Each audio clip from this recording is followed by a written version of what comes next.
और गृहमंत्री अमित शाह क्या कुछ कह रहे हैं, सुनिए। मित्रों, माननीय प्रधानमंत्री मोदी जी ने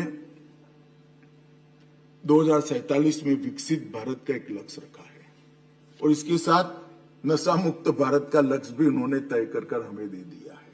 हम सबका दायित्व बनता है कि पवित्र लक्ष्य को सिद्ध करने के लिए हम आगे बढ़े।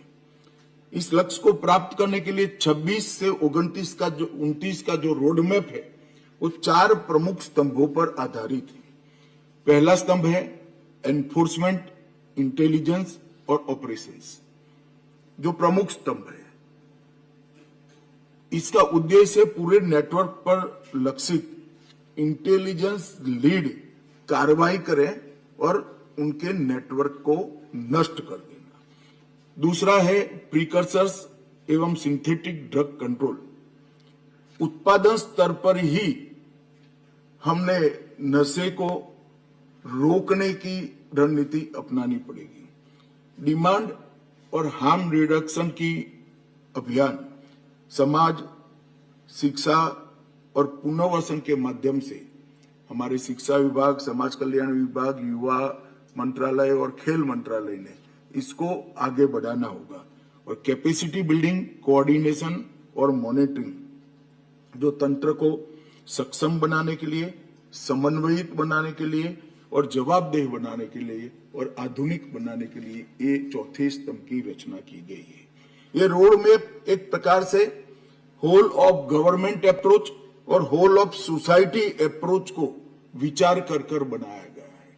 इसमें भारत के हर नागरिक का रोल एक प्रकार से समाहित कर दिया गया है, मगर नागरिक को प्रेरित करने का काम, उसको प्रेरणा देने का काम मुझे लगता है सभी राज्य सरकार और भारत सरकार के सभी विभागों के सचिवों को करना पड़ेगा, तब जाकर हम सफलता प्राप्त कर पाएंगे। मित्रों, 20 से ज्यादा अधिक मंत्रालय और एजेंसियों की भूमिका को यहाँ स्पष्ट कर दिया गया है, कोई कंफ्यूजन नहीं रखा गया है।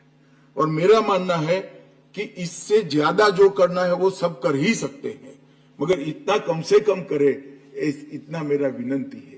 क्योंकि सबसे चर्चा कर ये रोड मैप बनाया गया है, तो इस रोड मैप की सफलता और लक्ष्यों की सिद्धियों की, समय पर सिद्धियों की जिम्मेदारी भी हम सबकी साझी है और उसकी निगरानी की भी व्यवस्था तय की गई है। इसमें भी मैं सभी विभाग के मंत्री, सभी राज्यों के मुख्यमंत्री, विभागों के सचिव और राज्य के मुख्य सचिव और डीजीपी का सहयोग गृह मंत्रालय की ओर से मांगता हूं।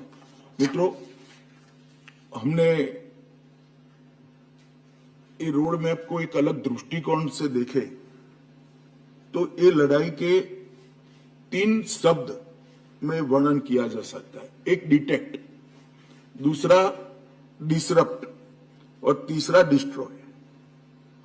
हमने सीमावर्ती और संवेदनशील जिलों में ह्यूमन इंट और टेक्निकल इंटेलिजेंस के माध्यम से, कम्युनिटी पुलिसिंग के माध्यम से भी पूरे तंत्र को, तीनों प्रकार के तंत्र को, विदेश से देश में ड्रग पहुंचाने वाले, देश में पहुंचकर उसको राज्यों तक पहुंचाने वाले और राज्यों से उसको उपयोगकर्ता तक पहुंचाने वाले, तीनों प्रकार के कार्टेल को नष्ट करने के लिए हमने आगे बढ़ना पड़ेगा।